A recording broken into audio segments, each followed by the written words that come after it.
Hey guys welcome to my channel. আমি মনোজার। এখন আমরা কথা বলবো হচ্ছে একটা ধামাকেদার আপডেট এক্সক্লুসিভলি জানতে পারলাম রোজ সাকিব হিটার্সের পক্ষ থেকে।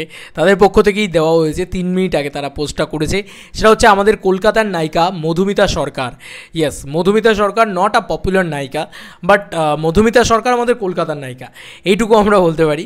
আমি যদি হয় তাহলে খুশি হব না এমনটা নয়, ভালো অভিনেত্রী উনি, ঠিকঠাক অভিনেত্রী। উনি খুব পপুলার অন সিরিয়াল পাখি বলে একটা চরিত্রের জন্য উনি খুব পপুলার। আমি জানি না বাংলাদেশে তোমরা কতজন দেখতে। বোঝে না সে বোঝে না বলে একটা সিরিয়াল হতো, যেখানে ইয়াশ, আমাদের ইয়াশদা এবং মধুমিতা ছিলেন, এবং আই হোপসো যে বাংলাদেশেও সিরিয়ালটা পপুলার। আর সিনেমা হিসাবে উনি আরবান ছবি মূলত করে থাকেন। তো উনি কিন্তু এখন মানে সো কল্ড আরবান ছবি করে থাকেন। এবার উনি কিন্তু সম্ভবত শোনা যাচ্ছে যে মেগাস্টার শাকিব খানের পরবর্তী ছবি মেহেদী হাসান হৃদয় শাকিব খান কোলাবোরেশনের পরবর্তী ছবিতে কিন্তু প্রবাবলি, এটা লিখে দেওয়া হয়েছে প্রবাবলি মানে সম্ভবত, এই যে শাকিব খান এবং মধুমিতা সরকার ওনারা কিন্তু একসাথে কোল্যাব করতে চলেছেন।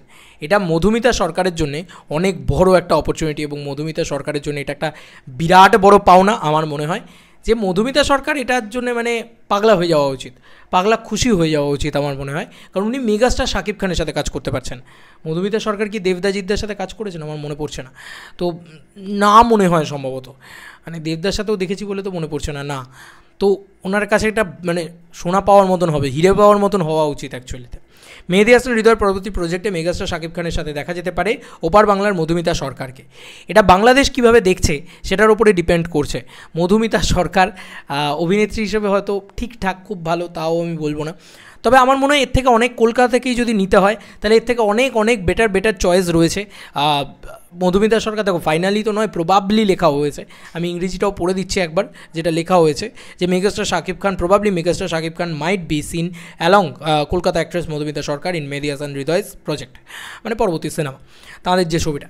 তো আমাকে যদি জিজ্ঞেস করো, আমি বলবো পার্সোনালি যে মধুমিতার থেকেও অনেক বেটার অভিনেত্রী রয়েছে আমাদের কলকাতাতে, তাকে নিয়ে কাজ করা যেতে পারে। স্পেশালি ইধিকা, ভাই ইধিকাকে আবার রিপিট করা হোক, মানে মধুমিতাকে বাদ দিয়ে প্লিজ ইধিকাকে রিপিট করা হোক। ইধিকার জন্যে মানে শাকিব খান, এবং শাকিব খানের সাথে ইধিকার জুটিটা বেশি ভালো লাগে।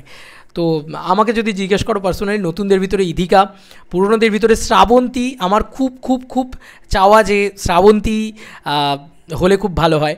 শ্রাবন্তী হলে ভীষণ ভীষণ ভীষণ ভালো হয়, কারণ আমি শাকিব শ্রাবন্তী এই জুটিটা অনেক দিন ধরে দেখতে চাইছি, মানে আমার খুব পছন্দের জুটি অ্যাকচুয়ালিতে। শাকিব খান আর শ্রাবন্তীর কেমিস্ট্রিটাও দুর্দান্ত। তো শিকারি ছবিটা দেখেছিলাম, খুব খুব ভালো সিনেমা, মানে আমার খুব ভালো লাগে শাকিব শ্রাবন্তী। এবং ভাইজানেরও তো ওরা ছিল, গান ফানগুলোতে কি পারফর্ম, উফ, মানে কমার্শিয়াল হিরোইন না আমাদের এখানকার যারা রয়েছেন তাদের ভিতরে চুজ করা উচিত। শুভশ্রী তো এরকম ধরনের ছবি করেন না বোধহয়, আবার বলেছেন যে উনি ঝিঙ্কু নাকুর আর গান চালিয়ে দিলে এক্ষুনি নাচবেন। তো শুভশ্রীকে অ্যাপ্রোচ করা যেতে পারে যদি গল্প খুব ভালো হয়। বিশেষ করে ইধিকার যে ক্যারেক্টারটা ছিল প্রিয়তমাতে, সেরকম ধরনের চরিত্র হলে হয়তো শুভশ্রীও করতে রাজি হয়ে যাবে। তো প্রিয়তমা বলছি, তার তেরিকা বরবাদে, তো সেরকম ধরনের আরও বেটার, আরও স্কোপওয়ালা চরিত্র যদি চরিত্রটার ভিতরে প্রচুর শেডস থাকে তাহলে হয়তো করতে রাজি হয়ে যাবে। ইদিকার ভিতরে সেটা ছিল অ্যাকচুয়ালিতে। Idhika one of the terrific performance deliver করেছে বরবাদের ভিতরে। তো আই হোপসো যে ভালো কিছু হোক, কলকাতা থেকে নেওয়া হচ্ছে, এটা খুব আনন্দের। তবে মধুমিতা সরকারের থেকে বেটার চয়েস আমার মনে হয় কলকাতাতে রয়েছে। মেহেদী হাসান হৃদয়কে হাত জোর করে অনুরোধ, আপনি যদি কলকাতা থেকেই দেখেন, আমি যে অভিনেত্রীদের নাম বললাম তাদেরকে চুজ করতে পারেন, আদারওয়াইজ আরও বেটার চয়েসের দিকে যেতে পারেন। সাকিবিয়ানদের তো সব থেকে বেশি চাহিদা কোয়েল মল্লিক, আপনি একবার অ্যাপ্রোচ করে দেখতে পারেন। চলো বন্ধুরা, নতুন কোনো ভিডিওতে দেখা হবে, বাই।